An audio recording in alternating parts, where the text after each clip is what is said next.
विष्णू पुराण कथेत जडभरत राजाची कथा सांगितली आहे। या कथेतून मानवाने पशु योनी कशी प्राप्त केली हे सांगितले आहे। विष्णू पुराणातील जडभरताच्या कथेवरून माणसाला पुढचा जन्म कसा मिळतो हे जाणून घेऊया।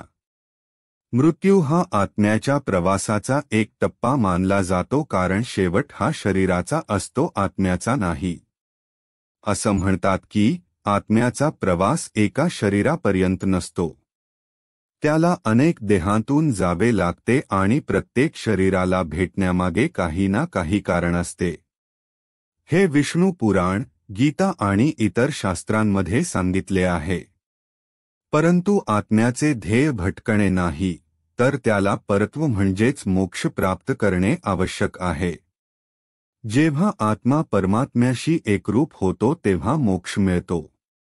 आत्मा केवळ परमात्मा प्राप्त करण्यासाठी विविध शरीरे प्राप्त करतो, परंतु केवळ एकाच इच्छेच्या चक्रात अडकल्याने आत्म्याला पुन्हा पुन्हा वेगवेगळ्या जन्मात जावे लागते। जडभरताची एक कथा सांगितले जाते की तो एक महान संत राजा होता। तो धार्मिक होता आणि लोकांची काळजीही घेत असे। पण एके दिवशी असे झाले की नदीत तो आंघोळ करत असताना एका हरिणीने सिंहाच्या भीतीने पळत येऊन नदीत उडी मारली, पण तिला नदी पार करता आली नाही। हरिण गर्भवती होती आणि तिने पाण्यातच तिच्या बाळाला जन्म दिला। तिने एका हरिणीला जन्म दिला आणि तिथेच तिचा मृत्यू झाला। ते मूल पाहून राजाला दया आली आणि त्यांनी त्या हरिणीच्या बाळाला आपल्या महालात नेले। जडभरत राजाने त्या हरणाचे आपल्या मुलाप्रमाणे संगोपन सुरू केले। हरिणही राजावर खूप प्रेम करू लागले आणि राजासमोर खेळू लागले, जे पाहून जडभरत राजाला आनंद व्हायचा। राजाचे हरणाच्या बाळाबद्दलचे आकर्षण वाढतच गेले आणि हळूहळू तो म्हातारा होऊन मेला। पण मृत्यूसमयीही त्याचा त्या हरिणीबद्दलचा मोह संपला नाही, तो तिचाच विचार करत राहिला। त्याचा परिणाम असा झाला की त्याला मनुष्य योनीतून प्राण्यांच्या योनीत जावे लागले आणि तो स्वतः त्या हरणाच्या गर्भात आला आणि त्याने पुढील जन्म हरणाच्या रूपात घेतला। अशा प्रकारे या कथेत सांगितले आहे की मृत्यूच्या वेळी ज्या भावनेत व्यक्ती असतो, त्याच भावनेने त्याला पुढील जन्म मिळतो।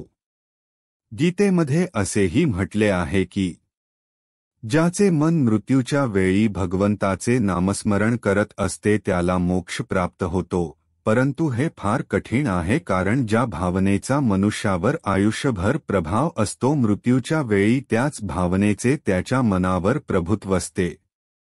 तुम्ही हेही पाहिलं असेल की घरात कुणाच्या मृत्यूनंतर काही वर्षात एखादं मूल जन्माला आलं तर लोक म्हणतात की घरातील तोच सदस्य मुलाच्या रूपाने तुमच्या घरी परतला आहे। वास्तविक हे त्या व्यक्तीची त्याच्या कुटुंबाप्रती असलेलं प्रेम आणि मोह दर्शवते, कारण माणूस आपल्या वासना आणि कुटुंबाशी असलेला मोह यातून लवकर मुक्त होऊ शकत नाही। गरुड पुराणात कर्माचे महत्त्व सांगितले आहे, त्यानुसार मनुष्य जे कर्म करतो त्याला पुढचा जन्म मिळतो। म्हणूनच कर्म आणि कामना या दोन्ही गोष्टी माणसाच्या पुढील जन्माचे कारण मानले जाते। अशा धार्मिक माहितीसाठी आपला चॅनेल नक्की सबस्क्राईब करा। धन्यवाद।